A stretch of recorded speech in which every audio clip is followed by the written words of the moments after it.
Would you please find your seats?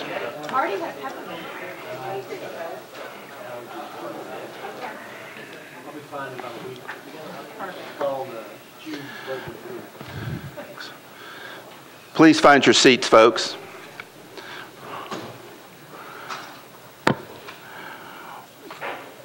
I call to order the joint meeting of the Budget and Finance and Planning Committees. I'm obviously joined by Chairman Walter Hunt. To give you all a feel for how this operation works, in a moment I'm going to read the caption, and we'll read the captions for both committees. Councilman Hunt has agreed to let me do that in the interest of time.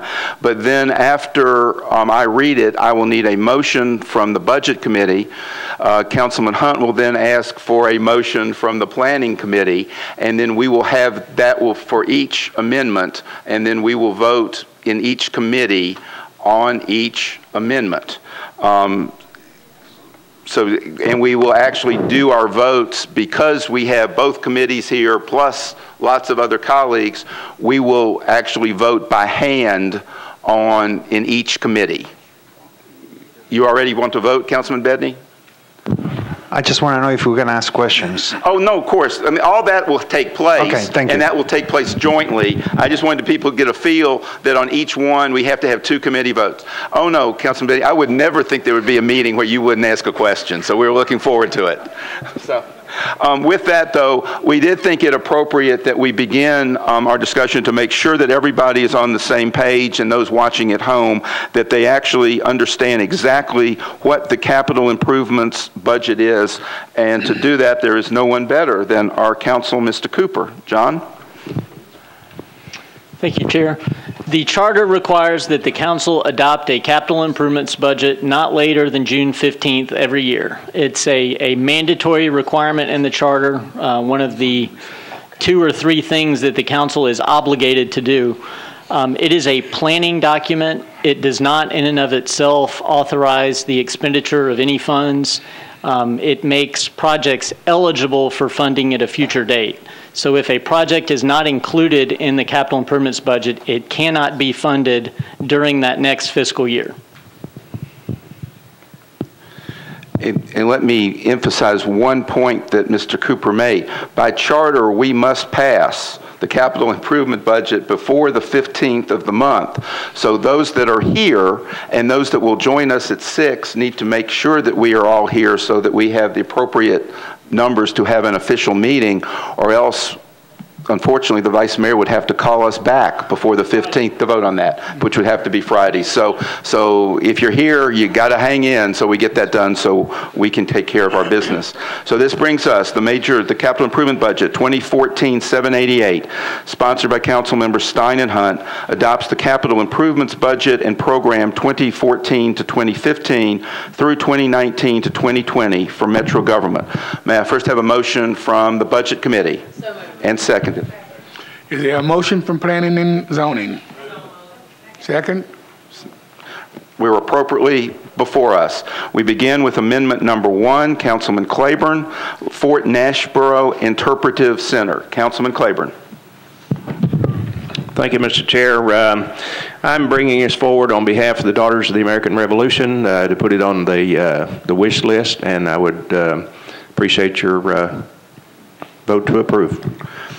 Councilman Claiborne moves for the Budget Committee. It is seconded. We need someone from... Is there a second? Let's do a motion, second, and vote for each committee. All right. Been a long time since I've done this. We'll do a Budget Committee with motion and a vote, and then Councilman Hunt will ask for the motion and vote. So any discussion on Councilman Claiborne's amendment in the Budget Committee, or either one? Seeing none, those in favor of the Budget Committee, please raise your right hand.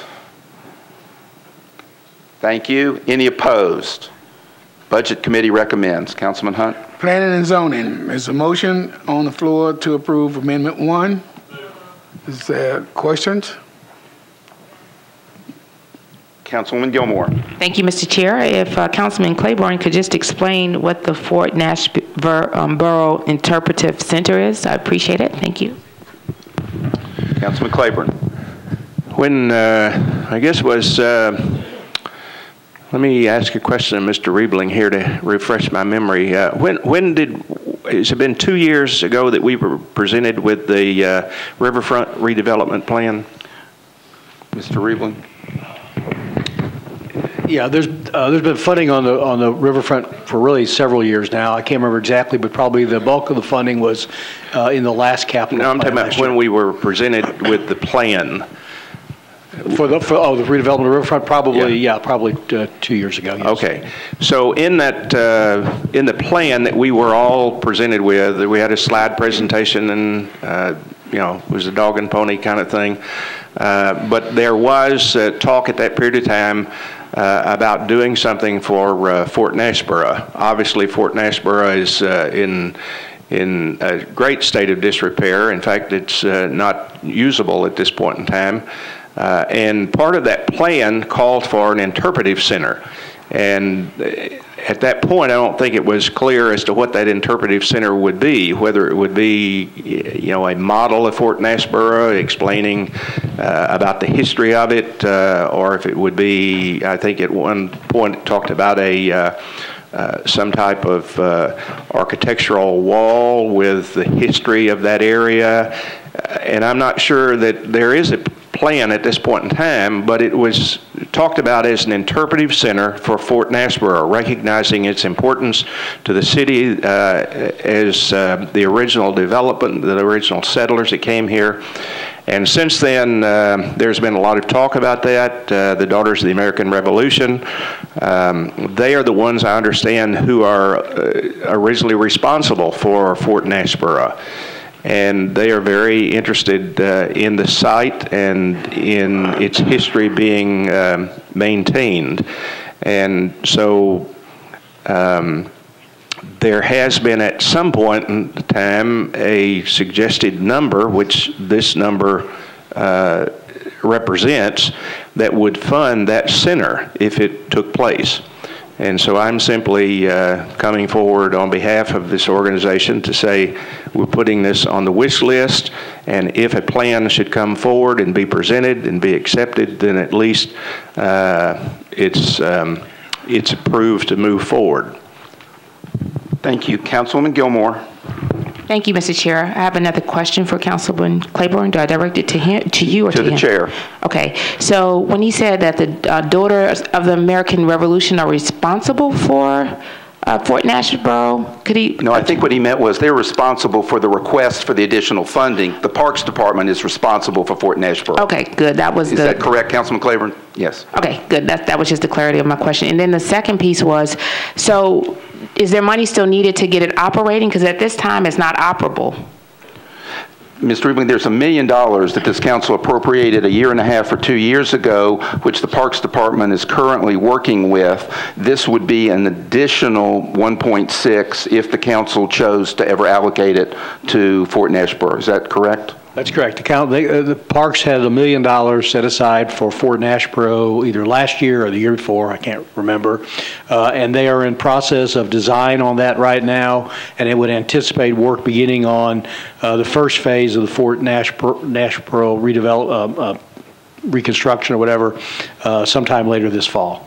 This request would be a secondary phase down the road. Let me remind everyone, this is just to put it in the capital improvement budget. Councilwoman Allen.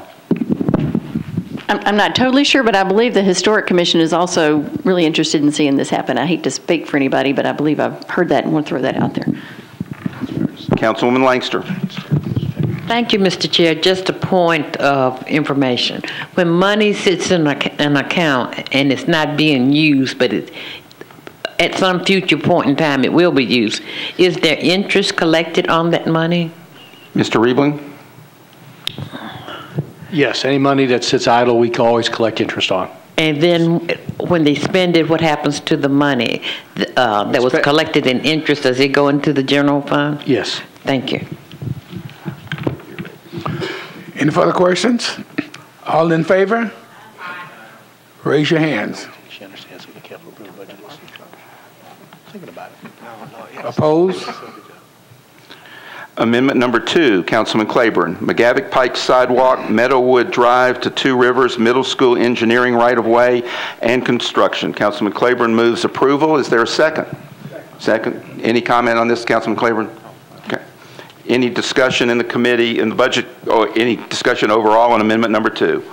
Seeing none, those Councilwoman Gilmore. Thank you, Mr. Chair. I was going to just ask if Councilman Claiborne could explain it, please. Councilman Claiborne. The last major sidewalk project that took place on McGavick Pike ended at McGavick High School. Comes from Lebanon Road to McGavick High School. About a half mile down the road is Two Rivers Middle School. Kids walk especially during the summer and during the warmer parts of the year from Two Rivers Middle School along the side of McGavick Pike to get to the sidewalk, or walking from the sidewalk to get to the school. The Greenway also intersects McGavick Pike about halfway between where the sidewalk stops and where the Two Rivers Middle School is located, as does the new dog park that we just opened this past weekend. So there are lots of connectivity possibilities with elements within the park, with the middle school, the high school, and a couple of condo complexes that are located in this section of McGavick Pike also that residents would be able to use safely if it was there. This was in the budget, capital budget for the past 3 or 4 years. For whatever reason, this year it dropped off, and so I'm simply adding it back in. Further discussion on Amendment 2. Seeing none, those on budget in favor, please raise your right hand. Thank you. Those in opposition. Budget Committee recommends. Councilman Hunt. Planning and zoning, there's a motion on, do I have a motion on Amendment 2? Second? Question or comments? All in favor, raise your hands. Opposed? It's passed. It's recommended, but amendment number 3, Councilwoman Moore, 8th Avenue South to Gale Lane, new sidewalk gap on east side from Bradford to Prentice Avenue construction, engineering and right-of-way easements. Councilwoman Moore. Constituent request, and it's just my wish list, and I thank you for your consideration. And you move approval of the Budget Committee. And may I have a second? Questions or comments? Seeing none, Budget Committee, those in favor, please raise your hand. Thank you. Those in opposition, raise your hand. Budget recommends. Councilman Hunt. Planning and zoning, is there a motion for Amendment 3? So moved. Second? All in, the questions? All in favor, raise your hands. All opposed? Amendment number 3 is adopted. Amendment number 4, Councilwoman Moore, sidewalks on Knox Avenue, construction, engineering, and right-of-way easements. Councilwoman Moore. Move for approval. And second, discussion or questions? See none, those in budget in favor, please raise your hand. Opposed, no. Budget approves. Councilman Hunt. Planning and zoning, is there a motion for amendment number 4? Second. You got a motion and a second. There's questions? All in favor, raise. You're fine. All in favor, raise your hand. All opposed? Amendment number 4 is adopted. Amendment number 5, Councilwoman Moore, sidewalks on Gale Lane, Leland Avenue to DeVoe Lane, construction, engineering, and right-of-way easements. Councilwoman Moore. And for the viewing audience, I put Box and Gale Lane in. Move for approval. Okay. And it's seconded. Discussion? Comments? Seeing none, those in budget in favor, please raise your hand. Thank you. Opposed, no. Budget and Finance recommends Amendment 5. Councilman Hunt. Planning and zoning, is there a motion for amendment number 5? Second. There's move and second. Questions? All in favor, raise your hand. Opposed? Amendment number 5 is adopted. Amendment number 6, Councilwoman Moore. Sidewalks on Vaux Lane, 9th Avenue South to Gale Lane, construction, engineering, and right-of-way easements. Councilwoman Moore. Move for approval. And a second. Any discussion or comments? Seeing none, those in favor, raise your hand. What's our number? Those opposed, raise your hand. Budget and Finance recommends. Councilman Hunt. Planning and zoning, amendment number 6. Is there a motion? Let's move it. It's a motion and a second. There are questions? All in favor, raise your hand. Opposed? Amendment number 6 is approved. Amendment number 7, Councilwoman Moore. Sidewalks, drainage, and parking study from Sherburne Avenue to Dead End. Councilwoman Moore. Move for approval. And appropriately seconded. Any discussion or comments? Seeing none, those in favor of Amendment 7 on budget, please raise your hand. Those opposed, raise yours. Amendment number 7 is adopted in budget. Councilman Hunt. Planning and zoning, is there a motion for amendment number 7? It's moved. Second. Is all in questions? All in favor, raise your hand, please. Opposed? Amendment number 7 is adopted. Amendment number 8, Councilwoman Moore. Merle School, paved driveway from 13th Avenue South to Metro Police Precinct. Councilwoman Moore. Move for approval. And it's appropriately seconded. Is there discussion, comments? Seeing none, those in budget, please raise your hand if you're in favor. Thank you. Raise your hand if you're opposed.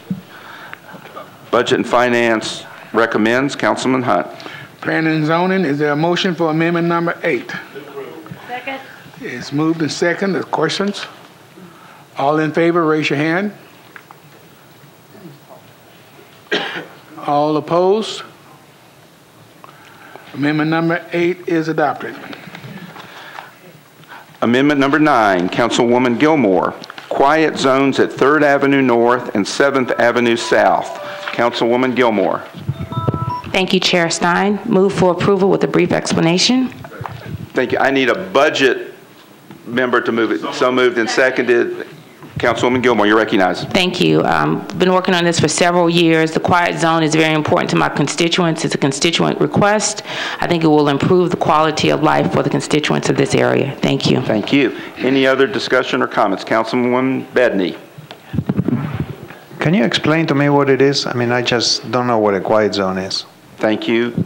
Councilwoman Gilmore. Sure. Okay. Well, if you have trains in your particular area that go across the railroad tracks, so normally when the trains go, they're regulated or they're required by the Federal Railroad Administration to blow their horns so many times long, so many times short. It's usually done electronically. Most people think, a lot of constituents think that the conductor is doing it on purpose. He's going through and just pulling them. So it can go anywhere up to between 15 to 20 to 30 times, and it can run from, sometimes it's 1 in the morning, 2 in the evening, 3 in the morning, 4 in the morning, 8 in the morning, 12 in the noon, just depending on how much traffic there is. So with the quiet zone, what you do is you establish that this area is safe. It has to be reviewed. And so once CSX reviews it, the Federal Railroad Administration, who we're accountable for, but Public Works has to implement it. But once they establish that it is safe, and we can add other supplemental measures to make it more safe, we can take away the noise horn, and we can put up signs to say that this is a quiet zone. So when they go through, you have to have gates at a minimum though. But once you establish that, the horns are not to be blown unless it's an extreme emergency. So it does away with that. But since you're taking something away, you're taking away the horns, so you have to put something in place of that. So when you take away the horns, there are other things that you have to do. And it could be anything from signage to more arms, which are really expensive. And each area is different. I know a lot of council members want them, but each district, depending on what you have already, if you have arms, some have arms, some don't. It's depending on that. But once you establish it, basically, the noise that your constituents hear that live in urban areas or suburban areas, they don't have to hear it anymore. And it's because something else has been put in place. So I think you can see it greatly improves the quality of life for everyone's constituents. Thank you, Councilman Bedney. Do you have any further comment? Okay. Councilman Claiborne.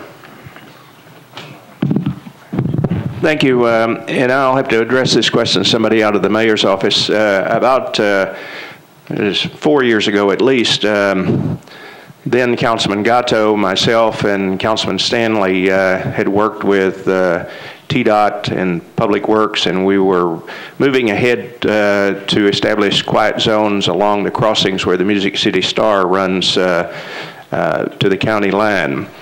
And as we were moving ahead with that, and as Public Works was doing, putting some numbers together, I think Council Lady Langster found out about it, and she's got crossings in her district that she'd like to have quiet zones, and I'm not sure, perhaps Council Lady Gilmore, East Nashville. And so at that point in time, the mayor made a decision to just basically place a moratorium on those requests until the entire city could be evaluated and we could determine what it would cost to do crossings at each potential point and see what that total budget would be. So my question is that moratorium still in place? I have to refer to Public Works. Yeah, I have to refer to Public Works. Well, the mayor made the decision, or the mayor's office made the decision. Mr. Macy? I don't know if that's right or not, Mr. Okay. I'm aware familiar with that.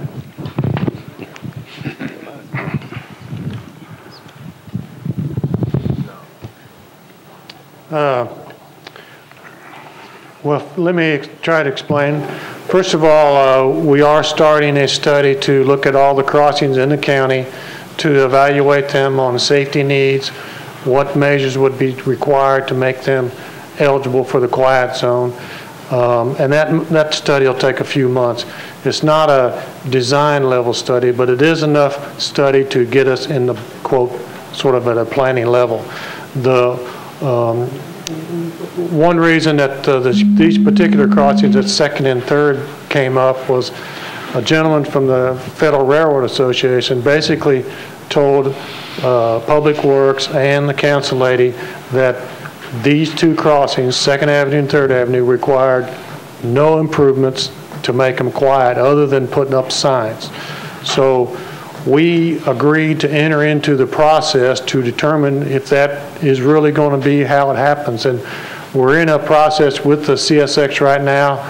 They're evaluating the crossing, and hopefully they'll come back and say no requirements are needed on these two crossings because they fulfill the requirements, and we'll be able to implement a quiet zone at these two crossings. But it's because of the relatively minimal cost to get there. It's also very beneficial. We've been working with Council Lady Gilmore, but it's been helpful for Public Works just to go through the process. And right now, we're working with the legal department to determine what actions would have to come through this council if these two crossings met those requirements. So that's where we're at right now. Let me remind the council, this doesn't fund these quiet zones, it simply makes them eligible.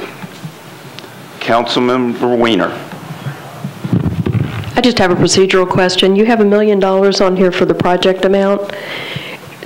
Do we have to set a specific minimum dollar figure, or did we randomly pick $1 million? It's a maximum figure. It's a maximum figure that could ultimately be allocated in a spending document. Okay. That's all I had. Okay. Councilman Garrett.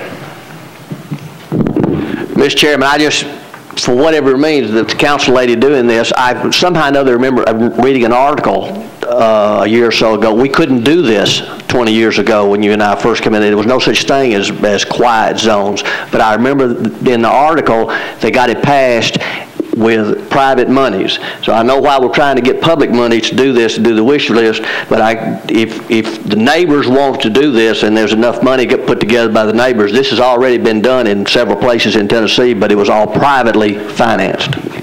Thank you. Councilwoman Gilmore, we are just making this eligible. Thank you so much, Mr. Stein. I just wanted to kind of piggyback off of Mr. Macy. I think he did a wonderful job of articulating it, that it's little to no cost. That's why I have this in here. So if it was something, it would be very limited cost. So once you said it makes it eligible, but I just want to be clear about that. And that we've worked really hard on it. I think the rest of the council will benefit from the work. Thank you. Any further discussion? Seeing none, those in budget in favor of Amendment 9, please raise your hands. Thank you. Those opposed, raise your hand. Budget recommends. Chairman Hunt. Planning and zoning, is there a motion for amendment number 9? We have a motion and a second. Are there questions? All in favor, please raise your hand. Opposed? Amendment number 9 is adopted. Amendment number 10, Councilwoman Weiner. Belforest Circle Streetscape Engineering Right-of-Way Easements and Construction. Councilwoman Weiner. Thank you, Chair. As everybody probably knows, Bellevue's had a real stagnant growth and development. However, this particular area has seen a recent boom, and that burst of growth has caused not only parking but walking problems. And so we felt that it was appropriate to try to fix this area up to encourage more businesses to come in but make it safe for the patrons that are over there. And so with that, I will move approval. And it's appropriately seconded. Is there further discussion? Seeing none, those in favor in the Budget Committee, please raise your hand. Thank you. Those opposed, raise your hand. Seeing none, amendment number 10 is recommended by Budget. Chairman Hunt. Planning and zoning, is there a motion for amendment number 10? It's been moved and second. Are there questions? All in favor, please raise your hand. Opposed? Amendment number 10 is adopted. Amendment number 11, Councilman Harmon, construction of a pathway from the Nashville Zoo to Croft Elementary. First, may I have a motion? And seconded, Councilman Harmon, you're recognized. Thank you, Mr. Chairman. It was recently brought to my attention that despite Croft, it's actually Croft Middle School, but Croft being being a design center in conjunction with the zoo, you know, they've got exhibit space within the school. They try to have cooperative programs back and forth between the school and the zoo, but there's actually not a connector between the two properties. They adjoin each other, but currently if the students at the school want to visit the zoo, buses must be procured, and they have to go back out and around back on Nolensville Road and go in by the vehicle entry. This would simply allow them to have an entryway from the school to the zoo to better foster the cooperative efforts there. Councilman Garrett. Mr. Chairman, here again, I hate to get old-timey, but I could swear when they built Croft Elementary that in the school's budget that was part of what was supposed to have been done. It's been connected, and this administration has already seen fit to, when they have recommended, I was asking Councilman Tigert, when they build in the library at Bellevue and the Goodlettsville Library, there are connectors to those new buildings with sidewalks. So it might be something that it might be something worth looking at. But I could almost swear back in the year that we did that those were supposed to be connected. But that sounds like a really good project. Well, this certainly makes it eligible to have that discussion. Councilman Dominy. Thank you. I just want to speak up in support of that. Having had 2 daughters attend that school, it is troublesome that the staff at the zoo can't get to the school that was named as a partner of the zoo, and the students can't get there either. So I support doing this. Councilman Bedney.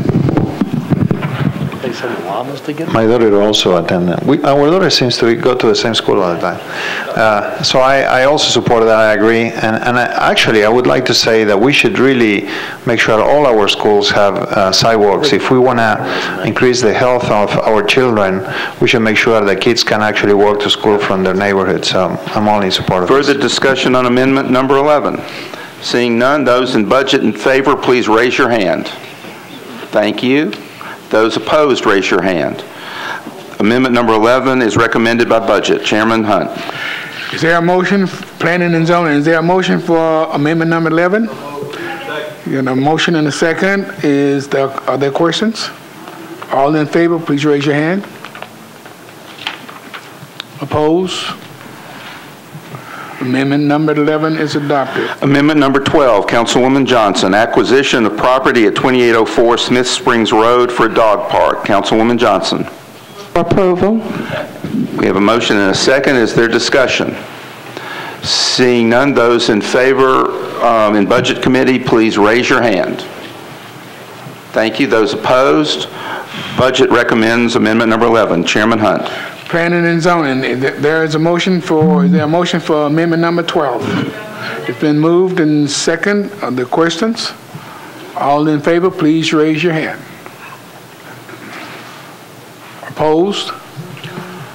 Amendment number 12 is adopted. Amendment number 13, Councilman Westerholm. Bus Rapid Transit East-West Connector Final Design, Construction, and Streetscape, and Rapid Bus Transit BRT Buses East-West Connector. Number 10, I need a motion from the Budget Committee for discussion. Moved and seconded. Councilman Westerholm. Thank you, Mr. Chair. I'd like to make a brief comment. You're recognized for that purpose. Thank you very much. This is simply an amendment recognizing what has been previously placed in the capital improvements budget in years before. I'd be happy to defer to Public Works staff if the chair is open to that. I'm sorry, MTA staff to answer any questions come up. But this is something that allows us simply to continue the conversation we've been having for 4 years now about mass transit in Nashville. Thank you. Councilman Garrett. Thank you, Mr. Chairman. I have an amendment to offer to the amendment. And John, I'd like for you just to describe this amendment, please. The amendment deletes the specific reference to the East-West Connector. So it would be $51.5 million for bus rapid transit projects in general. In other words, ladies and gentlemen, this just makes it the committee that the mayor has formed. It gives them the freedom to be more flexible, where it could BRT could be spent or could be built anywhere in the county. I have talked to the administration. The administration is comfortable with this because the MTA is comfortable with this, and the sponsor is agreed to this amendment as well. And Mr. Chairman, anybody that would like to ask a question about it, I'm sure that they'd be glad to ask. First, the chair needs a second to the amendment. We have a second. The floor is now open to discussion on the amendment. Councilwoman Langster, you on the amendment? Yes, you're recognized. Yes, on the amendment. Mr. Chairman, what difference does it make if it has east or west, or if it does not have any designation like that? I mean, it's going to be in the county, in Nashville, Davidson County. What difference does it make? Councilman Garrett, you're recognized to answer the question. Thank you, Mr. Chairman. Madam Langster, it doesn't. In other words, this makes it site-specific is what's on there now. If you take the east-west corridor out, it allows the money to be spent on any site anywhere in the county. It gives more freedom, more flexibility. It could still be the east-west. It could still be the east-west. It could still be the east-west. It just gives it more flexibility. Thank you. Councilwoman Langster, you're recognized for any comment, if you have any additional. Okay. Councilwoman Weiner. Thank you, Chair. We don't need to stop the conversation about mass transit in Nashville. It's important that we continue this conversation. It's important that we identify every viable option out there so that we don't become another Atlanta. All this amendment does is gives us the option to continue the conversation and to explore every viable opportunity so that we do have mass transit, considering the growth that Nashville is about to experience. Thank you. Councilman Tiger. Mr. Chair, can someone explain to me, I know this is the maximum amount, but what's magical about $51.5 million? Why not 60, 70, 80, or 20?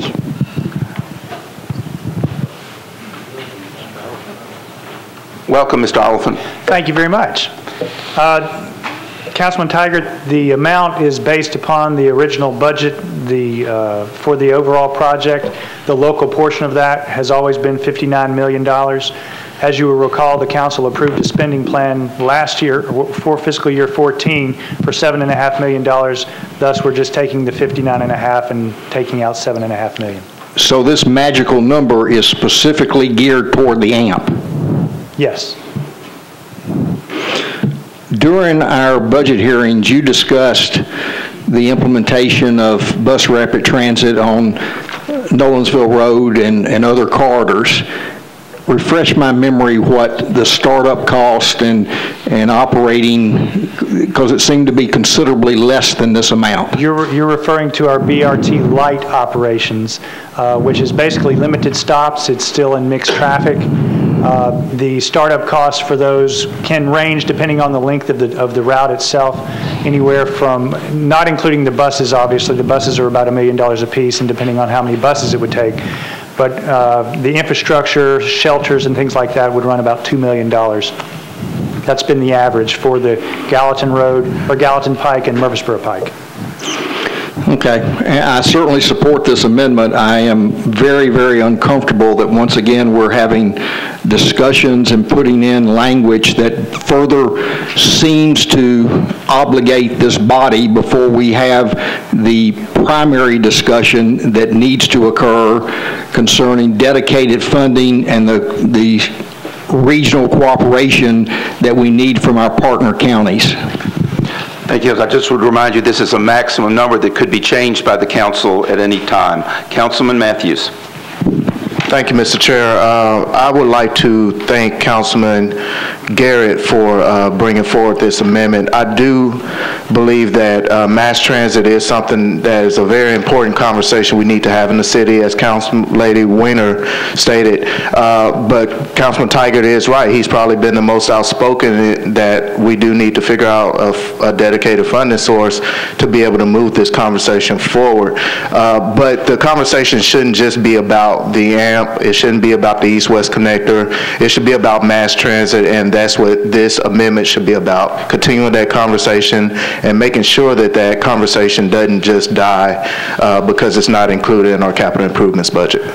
Thank you. Councilman Scott Davis. Previous question. There are, for the purposes of the committee, and I appreciate the sponsor of this previous question motion mentioning it. There are 3 people that wish to speak, and the only thing I would say is we usually do not cut off discussion here because we usually try to have it in these committees rather than on the floor. But the previous question is an appropriate motion. We're in the budget committee right now. Oh, I'm sorry. You can't make the motion. I apologize because you're not in the budget committee, so you're out of order for that motion. So never mind. Do you have a comment on it in general? I know, I thought Chris Harmon might have broken it, so I didn't want to further damage it. We're back on the amendment in the budget committee. Councilman Dominy. Thank you, Chairman. You took great pleasure in calling him out of order, I believe. Yeah, I'm sorry I didn't figure it out sooner. I had a quick question on the proposal. It is indicated for the AMP, and I understand that Councilman Garrett's amendment does not specify for the AMP, which I would support that. But is there a limitation as to funds that we spend being reimbursed by federal dollars? An MTA representative probably have to answer that question. If we appropriate these funds, we're not appropriating any money here, Councilman. I understand that, but we're putting in a position where we could appropriate money, and I think it's appropriate we have a discussion as to whether or not, if these funds were appropriated, would it be reimbursed or would it be something we would just spend without any chance of being reimbursed by the federal government? Yeah, I would say that at that point in time, though, it might be a different answer than you might have today because there's no substantive funding before us. The question remains, if these funds were appropriated to the AMP project under its current status, would it be reimbursable by the federal government, or would it be something that we would be out as a city? This is considered the local match, the local participation to match the federal money. So all of that would have to come back to the council in a detailed plan at the appropriate time, where all the money's coming from and where all the money's going. The only money that's been authorized to be spent on the project is the $7.5 million for the design, which the council authorized last year. No other money can be spent on the project. Is there a requirement of federal approval prior to us spending those dollars? I believe they've already received some preliminary federal approval, and that was the That was the kickstart for allowing the local money to be spent. That was a requirement before any of the $7.5 million could be spent, that we received some sort of initial or preliminary, I'm not sure the right terminology, approval from the federal government, which we did, and then the design went into the next level of design. All right, thank you. Councilman Holloman. Thank you, Mr. Chair. We've received a number of emails in the last few hours about this topic, and I guess my question, just for clarity, mostly for the viewing public, is if we were not to adopt either form of this amendment, what would happen in terms of transit funding? Can someone describe that to me? Mr. Cooper, you want to take the first stab? The only transit funding, the capital funding that could be spent is what is otherwise in the capital improvements budget for MTA, which there are a few other projects, bus shelters and things like that. But if the capital funding for the Charlotte BRT and Light and the Nolensville Road, so there are a few other projects. But if this were not adopted, then there couldn't be any additional capital funding over and above that amount. Excuse me, but unless by 27 votes of the council, we can still amend the CIB later in the year, but it would take 27 votes. As opposed to 21 now? Correct. Or no, according to... Well, the capital improvements budget is 21 votes tonight. If it has to be amended during the year, it has to be initiated by the mayor and then receive 27 votes. Yeah, it would go to the Planning Commission as a referral. Okay. And then I guess just describe to us if we were to move forward with the AMP, this doesn't, we still have to approve that. Is that correct? Yes. Yes, the funding would have to be allocated by the council. The magic word tonight is eligibility. This just makes it eligible for funding at a future date. It doesn't mean we're deciding to spend money for Correct. the AMP. Okay, thank you. Councilman Westerholm. Thank you, Mr. Chair. Quick question for MTA.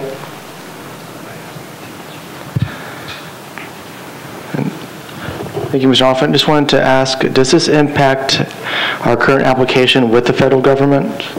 No, this amendment would not, removing the East-West connector would not impact the project standing with the Federal Transit Administration. It's basically project specific enough to satisfy the application process.